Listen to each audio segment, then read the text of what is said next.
안녕하세요. 이번 시간에는 신한투자증권의 이선엽 이사님을 모시고 이야기해 보도록 하겠습니다. 마침 또 오늘 출연하시는 날이 긴급 진단할 일들이 많더라고요. 그러게 말입니다. 예. 우선 지금 코스닥 쇼크가 벌어졌어요. 오늘 4% 떨어졌더라고요. 네. 코스피는 그냥 그저 그랬는데 코스닥 쇼크가 좀 난 원인들, 그리고 대표적으로 지금 배터리 주식들이 전반적으로 많이 떨어졌거든요. 어떻게 보시는 좀 궁금합니다. 사실 4%라는 의미가 큰 의미는 없는 게 어쨌든 간에 그동안 시장을 가장 크게 올렸던 게 2차 전지 관련주였고 그 관련 기업들의 변동성이 컸기 때문에 그 변동성만큼 나왔다라고 생각을 합니다. 아무래도 뭐 전체적인 흐름은 모르겠으나 그래도 어쨌든 큰 그림에서는 좋을 수 있을지 몰라도 단기적으로 너무 조금 이제 빨랐다는 것 때문에 오늘 보니까 일부 개인분들이 차익 실현에 나선 분들도 좀 계신 것 같더라고요. 그러다 보니까 뭐 전체적으로 그것 때문에 변동성이 커져서 그런 거 아니겠느냐 정도로 현재는 볼 수 있을 것 같고, 누가 보더라도 최근에는 좋은 건 알겠지만 그래도 쏠림이 너무 강했던 거 사실이고, 너무나도 강했던 그 쏠림이 일부 조금 되돌려주는 과정 중이다라고 보는 게 합리적인 것 같습니다. 보시면 외국인들이 오늘 숏커버, 흔히 얘기해서 그동안 공매도 쳤던 거 못 견디고 숏커버를 들어오기 시작했거든요. 아, 오늘요? 예, 그렇습니다. 그래서 외국인들이 굉장히 큰 폭으로 샀는데 네. 거기가 외국인들이 사면서 아무래도 거기다 대고 좀 이제 차익 실현을 한 게 아닌가. 뭐 사람마다 이제 뭐 다를 거지만 뭐 지금 파시는 분들은 손해는 없으실 거잖아요. 이득이 많으실 거니까 뭐 그런 관점에서 조금 변동이 있었다라고 보고 있습니다. 오늘 이 상승과 하락을 냉탕 온탕을 몇 번을 왔다 갔다 하더라고요. 그렇죠. 이런 장면이 흔치는 않은 거죠. 이런 장면이 굉장히 흔치는 않은 거죠. 예. 사실 어떻게 보면 수급적으로 그렇게 썩 좋은 부분들도 아니고, 그리고 극심한 쏠림이 있었다라면 그 쏠림은 어쨌든 간에 한 번은 해소를 해주고 가야 되거든요. 그래야 이 관련 기업들도 나중에 더 좋은 상승을 볼 수가 있습니다. 그런 측면에서 그게 일부 온 게 아닌가라는 생각이 드는데, 조금 안타까운 건 뭐 많이 오른 종목이야 그럴 수도 있는데 그렇지 않은 기업들까지 같이 도매금으로 넘어간 건 다소간에 조금 아쉬움이 아닌가라는 생각이 많이 들고 있고요.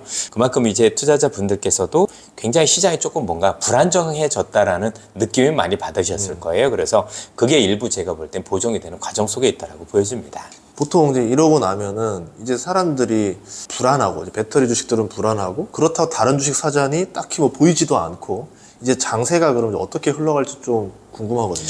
저는 뭐 시장 전체적으로 놓고 보면 올해 시장에 있었던 그런 그림들, 예를 들어서 지금 시장 같은 경우 움직이는 기업들이나 아니면 이런 것들 보면 정확하게 미국과 관련된 기업들이 많습니다. 예를 들어서 올해 같은 경우는 중국 경기가 굉장히 안 좋았을 거고, 그래서 중국과 조금 연관이 깊은 기업들은 주가가 좀 부진했잖아요. 네. 반면에 미국이란 국가가 40년 만에 체질 변화를 시도를 했죠. 그 체질 변화가 미국이 지금 굉장히 비중이 낮아져 있는 제조업에 대한 비중을 크게 늘리겠다라는 얘기를 했고, 그런 어떤 거에 대한 마중물이 IRA라는 인플레이션 감축법이었고, 거기에 우리나라 기업들 중에서 배터리 아니면 송배전, 뭐 조선주도 거기에 일부 들어가 있고, 그런 관련 기업들이 사실 여기에 수혜를 보고 많이 올랐던 거거든요. 그러면 냉정하게 봤었을 때 이게 40년 만의 변화라고 보면 작은 변화가 아니라고 볼 수가 있을 것 같고, 더 중요한 건 작은 변화가 아닐 때 두 가지를 더 살펴봐야 되는 건 뭐냐면, 그럼 경쟁자들이 많으냐? 그렇죠? 그다음에 그 앞전에 얼마나 많은 설비 투자가 있었느냐가 관건인데, 이 관련 기업들은 지난 10여 년간 글로벌적으로 설비 투자가 계속 줄어왔었어요. 그래서 사실 공급자가 제한이 돼 있습니다. 그리고 이번에 IRA법을 통해서 앞서 말씀드린 대부분의 기업들이 중국 기업에 대한 지출이 막혀져 있기 때문에 국내 관련 기업들의 수혜가 굉장히 컸던 거로 볼 수가 있을 것 같고, 이거는 우리만 그런 게 아니라 미국도 비슷합니다. 미국에서도 여러분도 아시겠지만 최근에 뭐 여러 가지 기업들도 있지만, 여러분들 캐터필러라는 기업도 보시면 주가가 나쁘지 않고요.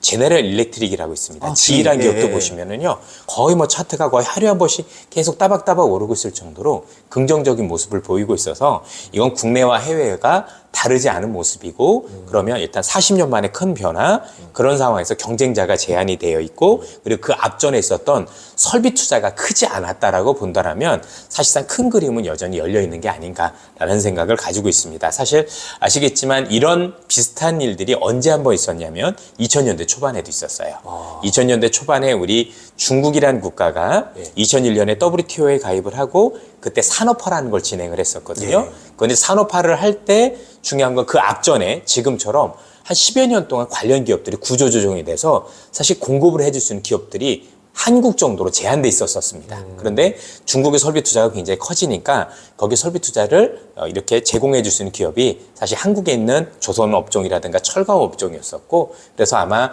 그 당시에 제 기억 속으로는 철강 기업은 포스코 같은 경우가 7에서 8배 정도 올랐던 걸로 기억을 하고 있고, 현대중공업은 25배가 올랐었습니다. 삼성 엔지니어링은 100배가 올랐었고요. 그러면 수요도 있지만 수요보다는 그 앞전에 얼마나 많은 구조조정이 있었냐였거든요. 그러면 지금도 다시 한번 우리로 돌아보면 40년 만에 큰 변화, 근데 그 앞전에 있었던 부분에서 10여 년간 엄청나게 구조조정으로 인해서 사실 여기에 대해서 최적화해 줄 수 있는, 즉 미국이 제조업이 됐었을 때 그 과정 속에서 최적화해 줄 수 있는 기업이 한국이 그래도 제일 많다라는 점, 그리고 요거는 행운이라고 볼 수 있는데 IRA 법을 통해서 중국이라는 경쟁자를 제거시켜 준 것.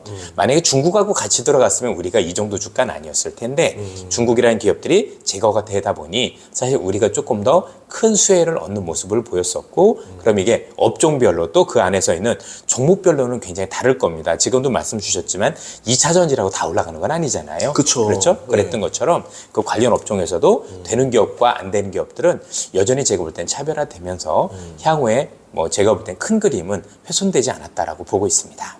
그러면은 좋은 기업은 네. 어떻게 보면 장기적으로 계속 전망이 그렇죠. 있다. 뭐 단기적으로 쏠림이 있어서 예. 흔들리는 건 저는 어쩔 수 없다라고 생각을 해요. 그렇죠? 뭐 앞서 말씀드렸던 2006, 7년도까지 있었었던 그 중국의 산업화 과정에서도 그 관련 기업들이 주야장천 오르기만 했던 건 아니라 중간중간 과정에서 이러한 쏠림 때문에 그 쏠림을 해소하고 갔던 과정들이 여러 차례 있었었습니다. 알겠습니다.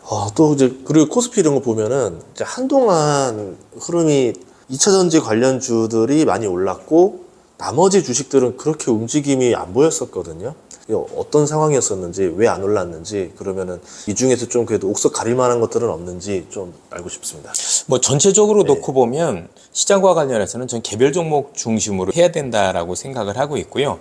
결국엔 주식 시장이라는 게 경기가 좋고 나쁨도 중요합니다. 그러나 그것보다는 결국 우리가 먹고 살 게 무엇인가, 또는 우리가 수출하는 국가들이 어떻게 변하는 거에 따라서 저는 주도 업종이 많이 갈린다라고 생각을 하고 있습니다. 그러면 지금 글로벌적으로 벌어지고 있는 여러 가지 현상들 중에 하나는 앞서 말씀드렸던 그 미국이라는 국가가 40년 만에 체질을 변화한 게 가장 큰 그림이 될 수 있겠다라는 생각을 기본적으로 가지고 있고요.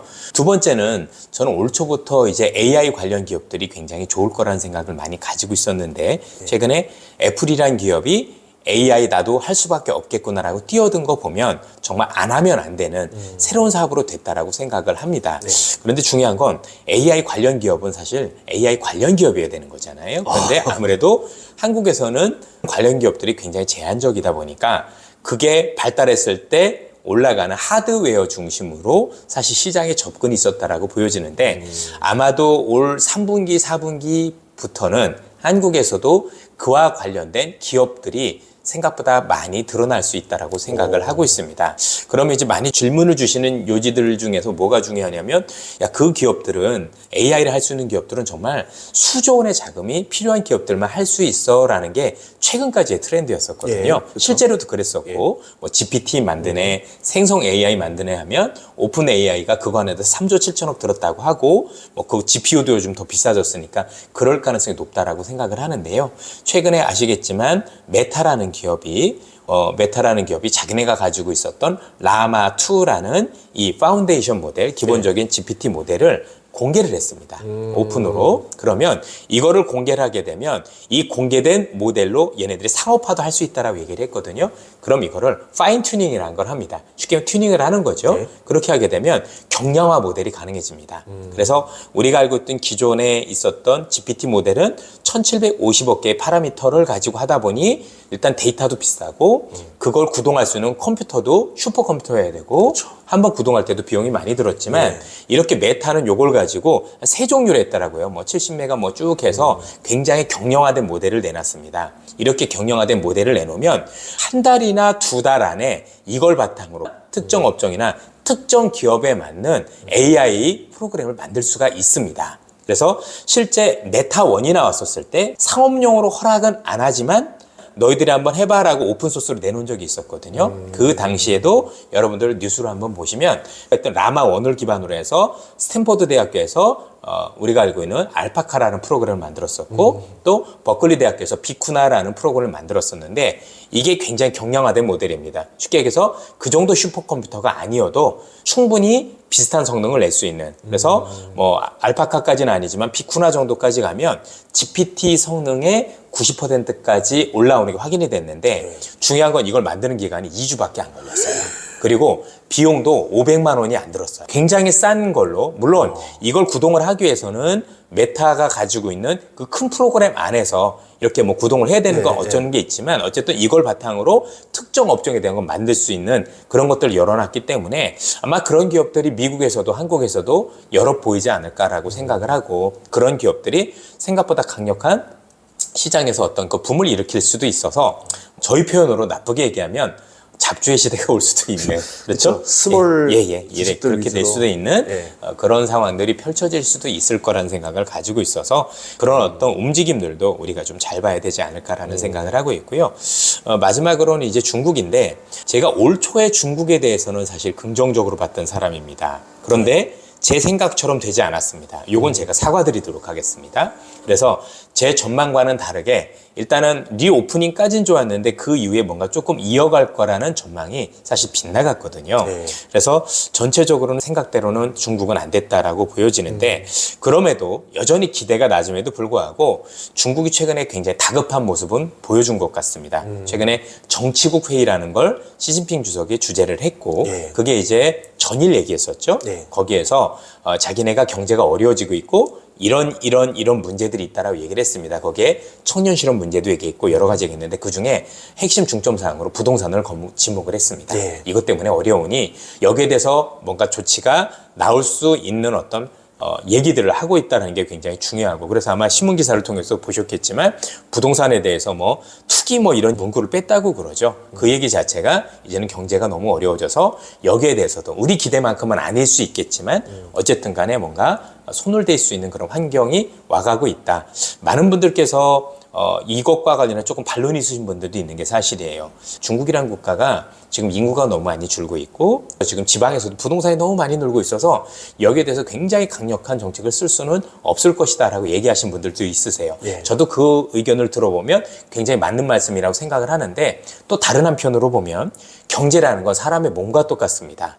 그래서 몸이 너무 아픈데, 지금 몸이 너무 아픈데 여기서 더 아파지면 나중에 써야 되는 약이 더 굉장히 강력한 약을 써야 되잖아요. 그죠? 예. 더 많은 약을 써야 되면 그게 더 안 좋은 거니 예. 사실 이 정도 수준에서 막아야 된다라고 보고, 그러면 저는 조만간 그 정책이 나올 거라고 생각을 하는데 그 정책이 나오는 시기는 미국의 긴축이 누가 보더라도 종료가 된다는 시그널과 맞물릴 것 같아요. 지금 중국 같은 경우는 경기부양책을 쓰고 싶어도 예. 지금은 쓰기가 되게 어려운 환경이라고 저는 알고 있습니다. 경기 부양했는데 갑자기 미국이 더 긴축을 강하게 쪼인다던가 금리 인상을 더 해버리면은 문제가 생기죠. 타격을 받는 거잖아요. 왜냐하면 실제로 올해 내내 그런 일이 있었던 게 상식적으로 보면 미국이란 나라하고 중국이란 나라를 비교해보면 중국이 더 신흥국 쪽에 속하니 예. 이건 상식적으로 봐도 중국의 금리가 더 높아야 되는 게 정상이잖아요. 그런데 지금 미국과 중국의 금리가 역전이 됐거든요. 예. 그러다 보니 올 초 내내 중국에서 유출된 자금이 채권 시장에서 160조 원이 넘습니다. 쉽게 얘기해서 미중 간의 금리 차 때문에 벌어진 건데 여기서 만약에 미국의 긴축이 지속되는데 부동산을 살려면 아무래도 금리를 좀 건드릴 수밖에 없을 거고요. 이 정책을 쓰게 되면 돈이 더 나가겠죠. 그러면 환율이. 그러면 일단 부양책을 쓰고도 부양 효과가 떨어집니다. 부양 효과가 내기보단 오히려 외부로 자금 이탈, 위안화가 추가 약세가 될 거니 중국 인민들 입장에서 보면 소비 여력이 좀 더 떨어지고 수입 물가가 올라와 버리잖아요. 그래서 전반적으로 놓고 보면 지금은 부양 카드를 좀 아끼고 있는 게 아닌가. 어떻든 작은 부양이 됐든 큰 부양이 됐든 간에 이 부양책 썼을 때 효과를 제대로 보려면 미국이 긴축이 어느 정도 선에서 마무리된다는 시그널이 나오는 시점이 되어야 중국이 부양 처치를 썼을 때 그나마 그래도 조금 약효를 발휘할 수 있겠다라고 생각을 해서 저는 그 시점이 되게 중요하다라고 생각을 하고 그 점에서 놓고 보면 미국이 어떻게 긴축을 뭐 중단까지는 아니고 뭐 내리는 것까지는 아니다고 하더라도 누가 보더라도 금리 인상은 여기가 마무리일 수도 있겠구나라는 부분들은 굉장히 중요한 것 같아요. 그거하고 제가 볼 때는 조만간에 중국이 그래도 우리 기대만큼인지 알 수는 없겠으나 부양책을 쓸 수 있는 시기하고 맞물린다라고 생각을 합니다. 그러면 이제 FOMC가 이제 있는데 네. 여기서 이제 파월의 발언이 굉장히 많은 영향을 끼치겠네요. 예를 네. 들어 7월 달은 금리 인상 할 거라고 지금 다들 보고 있는데 만약에 여기서 9월에도 올리겠다라는 시그널을 주면은 중국도 부양책을 그때까지 못 쓰는 거고 여기가 끝이다, 이제 엔드다. 이제 9월 같은 경우 안 할 것 같다는 분위기가 넘어가면 여름에라도 나올 수 있는 거겠네요. 사실 찍고 있는 시점이 좀 불리하죠. 바로 네. 이제 나올 시점이 됐는데 이제 물론 결과를 봐야 되겠습니다만 연준 입장에서는 종료하겠습니다 시그널을 주진 않겠죠. 예, 그거보다는 지표 보고 하겠어라고 얘기를 하지 않을까 싶고요. 또 지표. 예, 예. 근데 이것과 관련해서 최근에 월스트리트 저널에서도 닉 티밀하우스가 쓴 그런 어떤 발표문들도 보고 또 연준 의원들의 발언을 종합을 해보면요. 결국 초점이 확실한 것 같아요. 결국 임금에 달려 있는 것 같아요. 그래서 전체적으로 지금 헤드라인, 흔히 얘기하는 헤드라인 물가는 잡히고 있는 게 확실하지 않습니까? 네. 연준이 지금 걱정하는 건 고용시장이 너무 뜨겁기 때문에 이대로 가면 지금 떨어졌던 물가가 재발할 수 있을 거 아니냐라는 우려를 가지고 있는 것 같습니다. 네. 어쨌든 재발의 위험이 많이 낮아지기 위해서는 지금 있는 임금이 굉장히 올라가지 않는 점들이 필요할 텐데 이게 조만간에는 ECI라고 해서 고용 비용 지수라는 게 있는데 여기에서도 이제 드러날 건데 그게 7월 28일 날 발표가 됩니다. 그거를 일단은 봐야 될 것 같고요. 또 하나는 8월 초에 나오는 고용 지표를 좀 주시할 필요가 있다고 보여지는데 연준에서 가이드라인을 준 게 있어요. 자기네들이 생각하는 임금 상승률이 어느 정도 되면 안심할 수 있느냐에 대한 가이드라인인데 요거는 시간당 임금 상승률 기준으로 전달 대비해서 MOM 기준으로 해선 0.3%고요. 연율 기준으로는 3.5%입니다. 그래서 뭐 향후에 제가 볼 때는 7월 연준도 되게 중요하지만 그래도 시장에서는 어쨌든 지표라는 걸 봐야 야 그래도 안 할 수 있겠구나라고 할 텐데 그게 뭐 여러 달을 봐야 되겠지만 일단 가깝게는 ECI 지수라고 불리는 고용 비용 지수를 먼저 봐야 될 거고 또 조만간 에서는 비농업 부분 고용 지표에서 노동시장 참가율도 중요하고 비농공업이 몇 명 늘었나도 중요하지만 이거보다는 닉 티밀하우스도 그 얘기를 하거든요. 임금이 되게 중요한데 이 임금과 된 가이드라인은 연준에서는 앞서 말씀드린 전월 대비해서는 0.3%. 그다음에 연율 기준은 3.5%를 제시하기 때문에 그 안에 들어온다라면 그러니까 뭐 0.29 뭐 이런 식으로 들어온다라면 금리 인상이 종료가 되었을 가능성이 높겠구나라고 보셔도 되겠습니다. 왜냐하면 FOMC가 이제 7월에 있고 나면은 8월에는 없고 9월에 있잖아요. 그렇죠. 예. 그러니까 이제 그 사이에 텀이 길기 때문에 지표를 충분히 보고 결정하겠다라 말하는 게 훨씬 더 연준 그럼요. 입장에서도 객관적이겠네요. 달부터는 일반적인 헤드라인 물가 지표는 반등할 수밖에 없잖아요. 일단 유가가 많이 오른 것도 있고 또 이제 전년 동기 대비다 보니까 어떤 기저 효과를 감안하면 일부 반등할 가능성도 있어서 사실 헤드라인 가지고는 제가 볼 땐 결정을 안 할 것 같고 뭐 근원 물가 그리고 그 근원 물가 중에서도 연준이 지금 핵심적으로 제일 많이 보는 게 우리가 알고 있는 임금이거든요. 그럼 이제 많은 분들이 질문을 주시는 게 야 노동시장이 이렇게 뜨거운데 과연 이게 가능하겠느냐는 질문을 주시는 분도 많아요. 사실 연준도 거기에 대해서 고민이 있고 많은 학자분들도 지금 굉장히 고민을 많이 하는데 여기에 대해서 최근에 두 가지 지표가 하나 있었습니다. 하나는 뭐냐면 그동안 일자리에 참여하지 못하셨던 미국의 여성분들의 노동시장 참여가 조금씩 증가하고 있다는 기사가 이번 주에 나오기 시작을 했고요.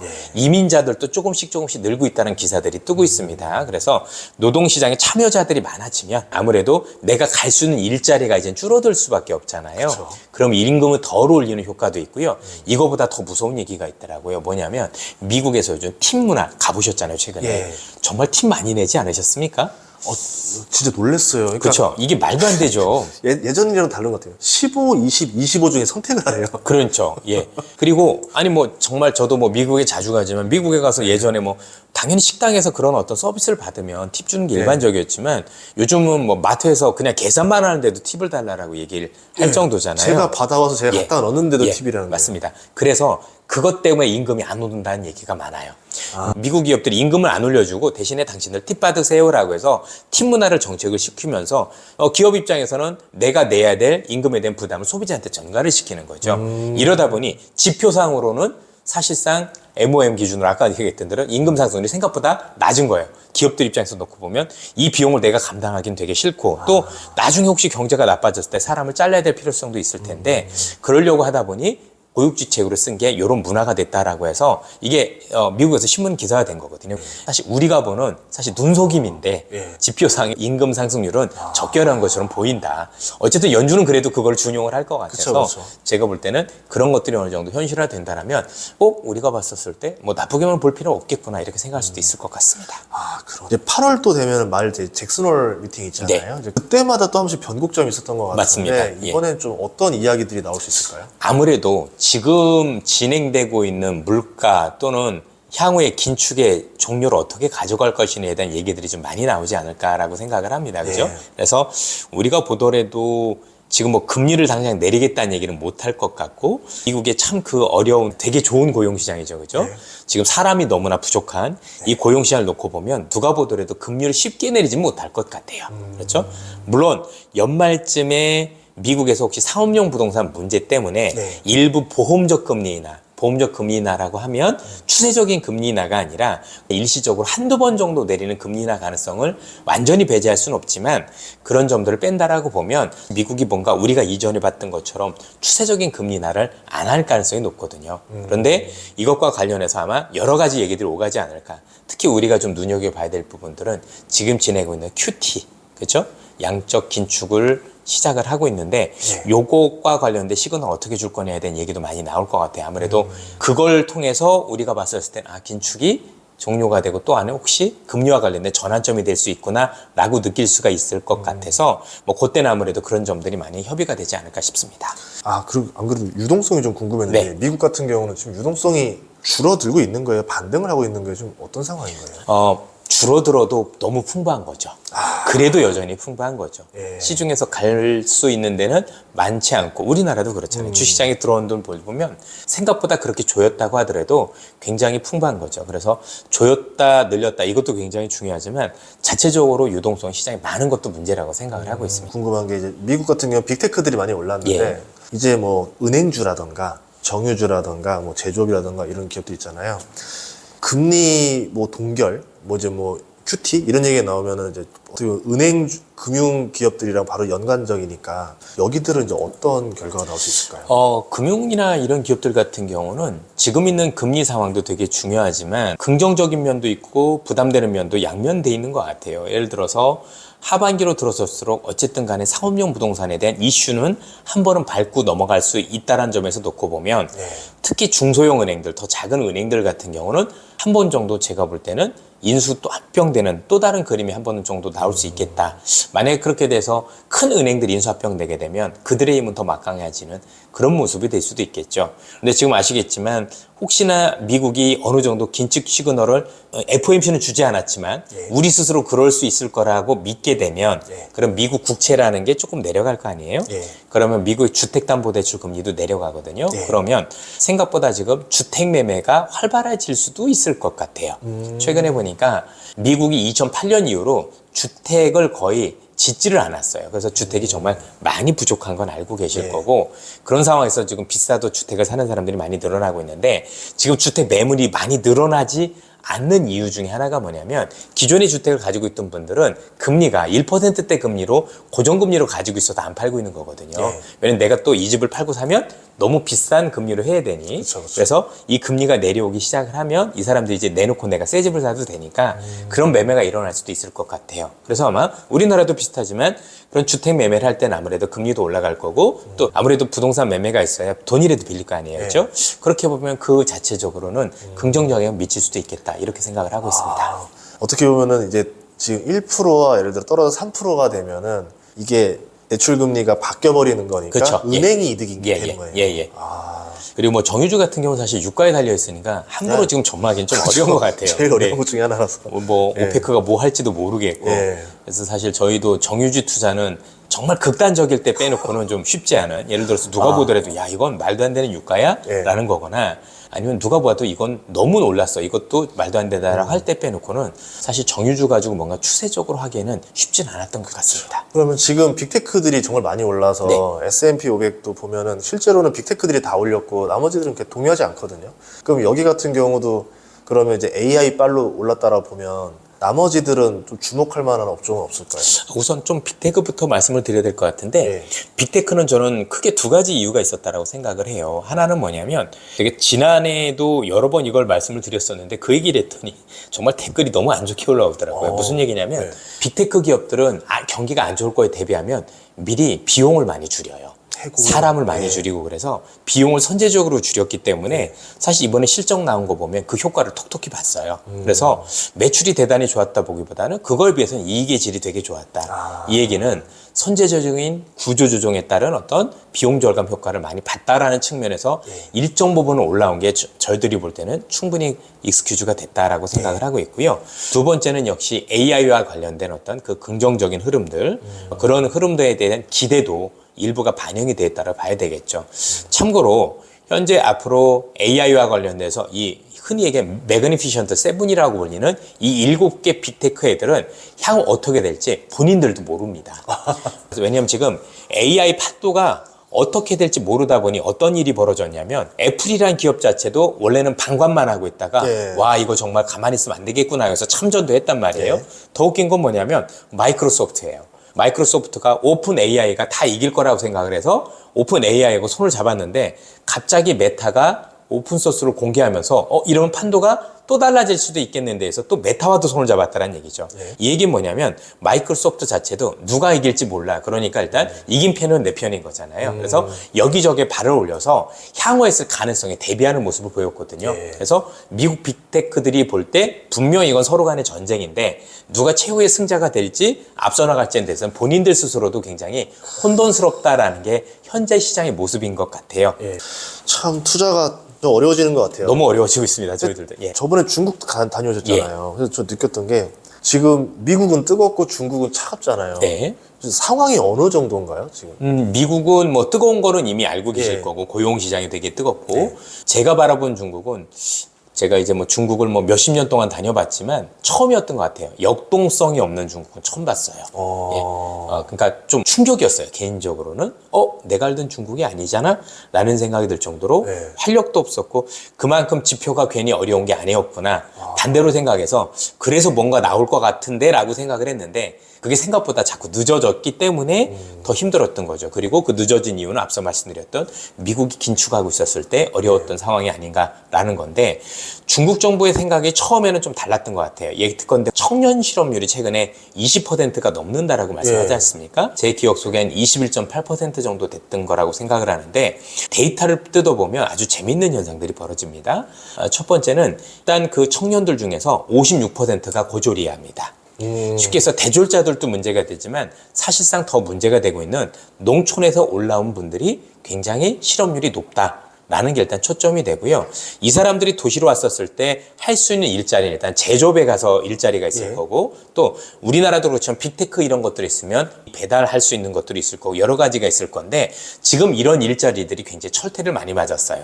기억하시겠지만 중국 정부가 빅테크 애들 때리면서 또 코로나를 거치면서 생각보다 많은 배달하는 사람들이 줄어든 게 첫 번째고 두 번째는 사교육 규제를 많이 했지 않습니까? 그래서 학원과 관련된 일자리들이 많이 없어졌고 또 부동산 규제를 많이 하다 보니까 우리나라였죠. 건설 일자리들이 정말 많이 없어졌고요. 또 체육과 관련된 일자리도 정말 많이 없어졌더라고요. 그래서 얼마 전까지 시진핑 주석은 뭐라고 했냐면 내가 도로 농촌으로 가. 왜냐면 얘들 어차피 농촌 출신이잖아요. 그죠? 그냥 그 얘기를 했던 거예요. 그죠? 니들 그냥 가지. 여기 안 만들어줄 건데. 이런 얘기를 했었는데 한 가지가 더 있는 건 뭐냐면 일자리가 없어진 것도 있는데 아예 찾아보면 없는 게 아닌 경우도 있었는데 중국 청년들의 68%가 자발적인 실업입니다. 일하기 싫다는 거예요? 예. 그래서 중국에서 유행하는 단어 중에 하나가 탕핑이라는 겁니다.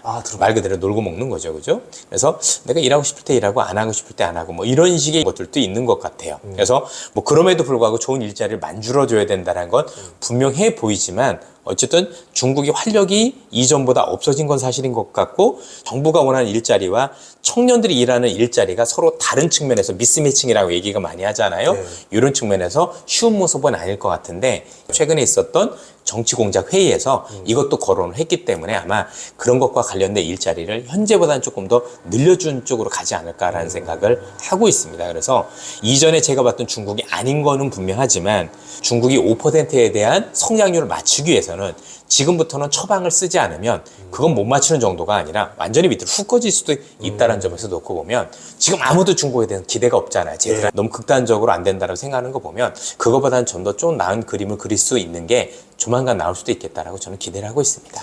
그러면은 뭐 여러 방면이 있잖아요. 중국도 이제 뭐 밀고 있는 게 뭐 신재생 에너지도 있을 거고, 뭐 전기차도 있을 거고, AI 반도체 계열도 있을 거고, 다시 부동산으로 가는 방법도 있을 거고, 여러 가지 있을 건데 어떤 쪽으로 좀 주목해 볼까요? 지금 말씀해 주신 걸 다 거론을 했어요. 아, 그래요? 예, 그래서 네 가지로 딱 해서 다 얘기를 했고요. 부동산도 얘기를 하고, 그다음에 자동차나 가전 이런 쪽에 대해서도 하겠다라고 얘기를 하고, 체육 분야 이런 것도 얘기를 해서 여러 분야에 걸쳐서 다방면에 손을 보겠다라고 이미 얘기를 한 상황입니다. 다만 얘기만 했고 구체적인 정책 실행 방안이 나오지 않았기 때문에 올 여름을 지나서 가을쯤에 갈 때 구체적으로 어떤 실행 방안이 나오는지 봐야 될 텐데, 이미 그 테두리를 다 얘기했다라는 건 전방위적으로 뭔가 정책을 써보겠다라는 의도를 가지고 있는 것 같아요. 아시겠지만 네. 소비라는 게 한 번 죽으면 살리기 위해서는 천천히 살리면 안 되고 여기까지는 누가 확 끌어줘야 되거든요. 네. 그러기 위해서는 뭔가 조금 더 센 정책이 필요하니까 그걸 전국에 알고 있다라면 그와 관련된 여러 가지 정책을 복합적으로 쓰지 않을까라는 생각을 하고 있습니다. 예. 그렇게 되면 이제 결국 PF 문제도 많이 얘기가 나오는데, 중국도 그렇고 한국도 그렇고 미국도 그렇고 지금 다 어쨌든 이제 부동산에 지금 어느 정도 지금 약점을 다 잡고 네. 있잖아요. 이거는 어떻게 보세요? 특히 미국은 사업용 부동산이 문제가 됩니다만 조금 우리가 구체적으로 알아야 될 필요가 있겠습니다. 네. 많은 분들이 미국의 사업용 부동산이 다 터져라고 생각을 하시지만 사실 그렇지는 않고요. 미국의 상업용 부동산도 여러 가지 종류가 있습니다. 다세대 주택이라는 게 있고 보통 아파트라고 표현을 하는데 거기에 또 공장이 있고요. 예. 그다음에 호텔도 있고 그다음에 오피스라는 것도 있어요. 이 중에서 문제가 되는 건 오피스입니다. 오피스 많이 들어보셨죠? 실제 많은 문제가 되고 우리도 그렇게 알고 있죠. 사업용에서 미국의 오피스가 많이 문제가 되고 있어. 그런데 이 사업용 부동산 전체에서 오피스가 차지하는 비중은 19%입니다. 그러니까 전체 상업용 부동산이 문제다가 아니라 19%에 해당하는 우리가 알고 있는 오피스가 문제다고, 그럼 나머지 건 문제가 없느냐? 사실은 굉장히 문제가 없어지고 있습니다. 최근에 제가 나온 데이터들을 살펴보니까 산업용 또 주거용 같은 경우는요 오히려 공실률이 떨어지고 있고요, 임대료도 오르고 있어요. 예. 임대료도 오르는 게 확인되고 특히 산업용 임대료가 급등하고 있습니다. 그렇다는 얘기는 여기가 부실화될 가능성은 없다는 얘기죠. 그쵸. 그래서 아마 자넷 옐런 재무장관이라 이런 분들 얘기를 들어보시면 자꾸 오피스란 얘기를 하지 커머셜이라고 얘기를 안 해요. 그래서 사무실이 문제가 되는구나. 그래서 우리는 일단 봐야 되는 게 뭐냐면 사업용 부동산은 올해 문제가 터질 것 같다라는 데는 저도 동의를 합니다. 네. 그런데 그 사무실과 관련돼서는 전체 사업용이 아니라 20%에 약간 조금 못 미치는 사무실이 문제가 된다라는 거로 초점을 맞추셨으면 좋겠고요. 이것도 우리가 생각하는 것보다 그만큼 많이 터질 건에 대해서는 고민이 있는 게 뭐냐면, 미국에 가보셔서 아시겠지만 미국에서도 아주 중심부에 있는 새 빌딩은 여전히 선호가 되고 있는데 좀 변두리에 있거나 아니면 조금 오래된 빌딩 중심으로는 제가 볼 땐 앞으로도 쉽지 않은 모습을 보일 것 같아서 이것들은 제가 볼 땐 여전히 문제가 될 것 같다라고 보여지는데, 더 재밌는 건 뭐냐면 상업용 부동산은 일반적인 부동산, 우리가 주택용 부동산에 비해서 회계 처리 방법이 다릅니다. 무슨 얘기냐? 2008년도 경험을 보면 2008년도에도 미국에서 사업용 부동산이 터졌거든요. 예. 보통 회계 인식을 굉장히 길게 하는 특성이 있습니다. 즉 오래 터지면 터졌다고 해서 이걸 다 손실로 잡는 게 아니라 여러 가지 회계 처리하는 복잡한 변수들이 많다 보니까 1년 정도 이연을 시켜줍니다. 기회를 한번 줘보는 거죠. 그렇죠? 그리고 나서 2년, 3년 차에서 손실률을 보통 1% 정도 잡아나가다가 그래서도 안 되면 그 뒤부터 크게 잡는 그런 어떤 회계 그런 것들이 있어요. 그렇게 보면 올해 문제가 되면 일단은 그 문제가 되는 소형은행들은 찍히게 했죠. 그렇죠? 너 위험하지, 너 위험하지. 걔네들은 제가 볼 때는 분명히 인수합병 될 가능성이 높은데, 이거 인수합병 되고 나서 부실해진 이 상업용 부동산과 관련돼서는 앞서 말씀드린 이런 회계적인 어떤 기본적인 이런 것들 때문에 사실은 전체 부실이 올해 내년에 드러날 것 같지는 않아요. 그래서 한 3년 뒤 정도부터 뭔가 혹시 문제가 된다면 많이 수면으로 드러날 거기 때문에 올해는 이것 때문에 변동성도 커질 수도 있고 또 시장의 일부 조정 가능성도 있지만 이걸로 인한 시스템 위기 가능성이나 이런 부분들은 아니라고 생각을 해요. 그래서 두 가지를 기억해 주셨으면 좋겠어요. 미국의 사업용 부동산은 오피스가 문제인 거지 다른 분야는 공실률도 떨어지고 있고 임대료도 올라가고 있다. 데이터로 확인을 한 거고요. 예. 그럼 미국은 투자가 그럼 어떻게 좀 유망하네요. 지금 상황에서도. 나쁘진 않은 거죠. 예. 전체적으로 괜찮다라고 보여진다라고 보고, 한국은 부동산 PF가 많이 안 좋죠. 근데 정부가 전부 다 막는 걸 원칙으로 하고 있잖아요. 그래서 문제가 없다가 아니라 문제가 있는데 정부가 뒤에서 열심히 해결을 해주고 있다. 그래서 최근에 새마을금고도 네. 정말 부실했잖아요. 그죠? 예. 근데 지금 조용해진 이유가 뭐냐면 정부가 나섰기 때문이죠. 좋은 건 아닌데 그래서 뭔가 이것 때문에 우리가 정말 큰 사단을 치를 것 같지는 않아요. 중국 같은 경우도 뭐 최근에 뭐 여러 가지 홍다 사태도 지난번에 있었었지만 최근에 이제 완다까지 문제가 많이 되고 있고 최근에 완다가 달러로 된 어떤 부채를 최근에 갚았잖아요. 그리고 올 연말에도 좀 들어오는 걸로 알고 있는데 이렇게까지 해서 여전히 안 좋은 걸로 알고 있지만 중국 역시도 여기에 대해서 이미 충분히 인지를 하고 있고 공작회에서 이미 거론을 했다는 얘기는 뭔가 여기서 추가적인 문제를 키울 가능성은 조금 낮다라는 쪽으로 인식을 하고 있습니다. 그래서 전체적으로 좀 종합을 해보면 문제는 많은 거죠. 그리고 문제가 많다 보니 정부의 개입이 굉장히 커질 것 같고 그로 인해서 우리가 생각했던 우려까지로 갈 것 같지는 않다로 정의를 드릴 수가 있을 것 같습니다. 종합해 보면은 좀 과거랑 다른 게, 뭐 과거 같은 경우는 뭐 은행이나 금융권에 문제가 좀 생기면 정부에서 이건 너희들 책임이지 이러면서 좀 방관하는 모습을 보였다면 이번에는 조기에 대응을 해주려는 모습을 보이면서 이게 문제가 안 날 가능성도 꽤 많겠다 생각이 그렇습니다. 들거든요. 왜냐하면 많은 투자자분들이 우려하시는 것처럼 문제가 크기 때문입니다.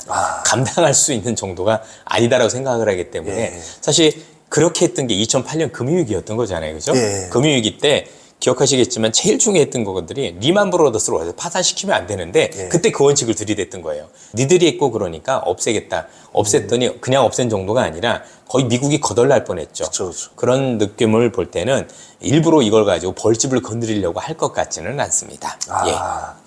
알겠습니다. 반도체 쪽이 회복이 생각보다는 더딘 것 같아 보여서 어떻게 보시는지 궁금합니다. 사실 더딘 게 맞죠. 왜냐하면 얼마나 어려우면 감산을 했겠습니까? 이렇게 감산을 크게 하면 바로 반등하지는 않더라고요. 이전에도 이런 감산했었을 때 한 2분기 정도는 지나야 바닥을 찍고 올라오는 모습을 많이 보였던 게 일반적이었었고 예. 그래서 2분기 때 감산했으니까 3분기는 당연히 안 좋은 게 맞을 거고요. 4분기부터 바닥을 찍고 올라오는 모습이 원래는 일반적이라고 보시면 될 것 같아요. 네. 근데 이제 최근에 AI 이런 것 때문에 HBM 이런 수요 때문에 뭐 올라올 수 있다는 기대감으로 일부 버틴 건 사실이긴 하죠. 그죠? 네. 근데 뭐 모든 기업들이 있는 건 아니잖아요. 그죠? 제가 볼 땐 삼성은 아직 HBM3라는 걸 아직 만들지 못한 걸로 알고 있어서 네. 그것 때문에 본격적으로 올라온 것 같지는 않고 뭐 그런 것들이 나중에 얼마나 반영될지 저는 잘 모르겠습니다. 만약에 반영이 된다면 우리 입장에서 나쁘지는 않을 것 같은데 그런 것들을 빼고 순수하게 지금 수요 공급과 관련해서 많은 문제들이 있었다는 걸 감안을 하면 4분기 정도부터는 제가 볼 땐 유의미한 반등. 그러면 실적이 그때 반등이면 지수 같은 경우도 현재 상황에서도 많이 밀리진 않거든요. 그러니까 지난번 우리가 감산했었을 때는 바닥은 확실히 맞는 거라고 생각을 하시면 예. 되겠죠. 최근에 뭐 하이닉스가 보니까 추가적으로 낸드 쪽에서 조금 더 추가 감산을 하겠다는 얘기를 하는 거 보면 지금 제일 많이 발목을 잡던 게 낸드 쪽으로 현재 판단이 되고요. 그래서 뭐 더 많이 밀린다 이런 개념은 보다는 조금 올라오는데 좀 시간은 걸릴 수 있다 정도로 정리하는 게 맞는 것 같습니다. 예, 알겠습니다. 그리고 이제 방산 쪽도 이제 또 이제 변화들이 좀 있는 것 같은데 어떤 상황인가요? 방산에 대해서는 최근에 시장에서 조금 내렸던 가장 큰 이유 중에 하나는 사실은 종전에 대한 기대감들이 슬쩍 있어서 왜냐면 재건 얘기가 나오다 보니까 재건 얘기가 나오면 그럼 쉽지 않겠네. 왜냐면 이전에도 글로벌 역사상 보면 우리나라 방산이 움직인 게 처음이니까 예. 미국의 방산 기업들 보면 제가 2차 대전 때부터 자료를 가지고 있어요. 보니까 실제로 전쟁이 끝날 때 많이 빠지더라고요. 예. 왜냐면 아무래도 전쟁 때는 정말 많이 공급을 했을 거잖아요. 예. 그리고 나서 전쟁이 갑자기 뚝 끝나버리면 사실은 어려웠기 때문에 정말 크게 빠지는 그런 일들이 있었었더라. 아마 그래서 투자자분들께서도 합리적으로 생각을 하셔서 재건 얘기들이 나오다 보니까 또 대통령께서 폴란드에 갔는데 뭐 추가적으로 뭐가 이렇게 좀 없다 보니 거기에 대해서 조금 실망을 하고 제가 볼 땐 차익 실현에 나선 거 아니라고 생각을 하고 있는데 사실 방산이라는 것들은 다른 기업들에 비해서 전반적으로 놓고 보면 사실 투자 사이클이 제일 긴 산업입니다. 예. 1, 2년 놓고 보면 안 되고요. 최소한 5년, 10년은 놓고 봐야 뭔가 우리가 생각하는 그림을 그릴 수 있다는 점에서 이렇게 보면 이제 개인 투자자분들이 투자하기에는 적합지 않을 수도 있는, 그렇죠? 뭐 그 사이에 다른 게 더 많이 오를 수도 있으니까 그런 기용비에도 있으니까. 왜냐면 방산이라는 건 국가 간의 비즈니스이기도 하고 또 한 번 방산이 되고 나면 그 국가들은 무기 체계가 있기 때문에 우리 걸 추가적으로 살 수밖에 없어요. 그리고 사고 났었을 때 거기에 대한 개발 비용 또 유지 보수 비용은 다 우리한테 돈이 되는 거거든요. 이익이 쭉 올라가는 그림인 건데 아직까지는 그 시기가 도래하지 않다 보니 많은 투자자분들께서 못 견디시는 게 아닌가라는 생각을 가지고 있고, 저는 여전히 그것과 관련해서는 긍정적인 생각을 가지고 있습니다. 왜냐하면 이번에 우크라이나 전쟁 때문에 글로벌 방산 기업들의 공급이 늘어나지는 않았어요. 이게 핵심인 것 같아요. 그러니까 일반적인 이전에 봤던 전쟁 때는 정말 공급이 어마어마했겠죠, 군수 산업이. 그쵸. 그러면서 엄청 났었다가 사실 갑자기 전쟁이 끝나면서 이게 유유 설비가 되면서 작살이 났었지만 지금은 일단은 전쟁이 끝나서 하락할 거는 막을 수는 없을 것 같아요. 그런 기업들이 있을 거니까. 그런데 이전에 있었던 거와는 다르게 글로벌 방산 기업들이 뭔가 설비 투자가 더 많이 늘어났다거나 그런 건 아니기 때문에 그런 조정 가능성에도 불구하고 그런 조정이 크게 온다라면 저는 그때 조금 더 오히려 여러분들 싸게 사보면 좋지 않을까 이런 생각은 가지고 있습니다. 여러분들 아시겠지만 최근에 이 방산과 관련해서 재미있는 부분은 뭐냐면, 그러니까 우리 우방 국가 중심으로 그 국가들이 무장을 하기 위해서 무기를 대줄 수 있는 국가가 제한적이라는 게 첫 번째고, 두 번째는 최근에 우크라이나 전쟁이 AI가 굉장히 큰 활약을 했었어요. 팔란티어라는 기업을 중심으로 해서 엄청났었는데, 이렇게 되려면 무기도 조금 첨단화돼야 되는 부분이 있는데 기존에 여러분들 알고 계시겠지만 대부분의 국가들이 무기가 또 노후화된 것들이 되게 많아서 사실 무기를 좀 교체해야 될 필요성들을 많이 느끼고 있는 것 같아요. 그래서 뭐 하루 이틀 보고 한두 달 보고 올 건 아니고 좀 더 길게 보고 우리 기업들한테 많은 기회가 열릴 수 있겠구나라고 생각을 하시는 게 전 맞다라고 생각을 합니다. 물론 여기도 기업별로 좀 많이 달라요. 왜냐면 각각의 무기마다 어떤 건 유도 무기가 있고 어디는 전차가 있고 어디는 자주포가 있고 또 어디는 잠수함이 있거든요. 이게 각각의 국가 또는 대륙 여기마다 수요처가 굉장히 많이 다릅니다. 그래서 그 국가들의 정치적인 이해, 상황에 따라서 여러분들이 조금 세련되게 접근하실 필요는 있는 것 같아요. 사실 쉽진 않아요. 그래서. 알겠습니다.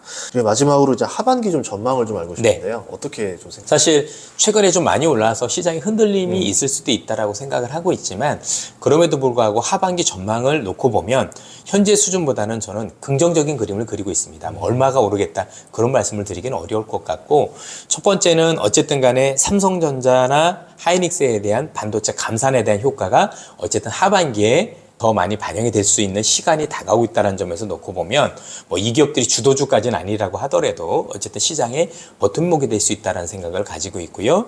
두 번째는 앞서도 말씀드린 것처럼 어쨌든 미국이라는 국가가 금리는 잘 안 내린다 하더라도 어쨌든 긴축은 어느 정도 수준에서 이제 마무리가 되어가는 거잖아요. 그죠? 그렇게 놓고 보면 중국이 크든 작든 간에 어쨌든 자기들이 살기 위한 좀 부양책의 효과가 있을 만한 시기에 어쨌든 부양을 조금 할 수 있다라면 우리 경제에서는 약간이나마 저는 도움이 될 수 있다, 이런 생각을 가지고 있고, 또 AI 품 자체가 결코 작은 부분은 아니라고 봐서 이런 점들이 계속 맞물려 있다라고 생각을 하면 그래도 우리가 지속적으로 종목을 찾고 기업을 매매해 쓰는 환경은 여전히 전 제공이 될 수 있다라고 생각을 하고 있습니다.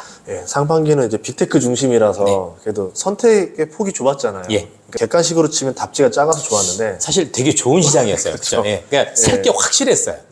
하반기에 잡주의 시대라고 하면 이게 진짜 잡주라고 표현할 수밖에 없는 게 큰 기업들이 아니라 이런 조그만 기업들이 해서 거의 뭐 춘추 전국시대 같은 움직임들이 생각보다 많이 나올 것 같아요. 그런 것들이. 이제 그러면 진짜 좀 이제 기업 공부를 좀 많이 해야 되겠네요. 출연해 주셔가지고 또 정리가 더 말끔하게 됐습니다. 별 말씀을. 다음번에 또 뵙도록 하겠습니다. 감사합니다. 감사합니다.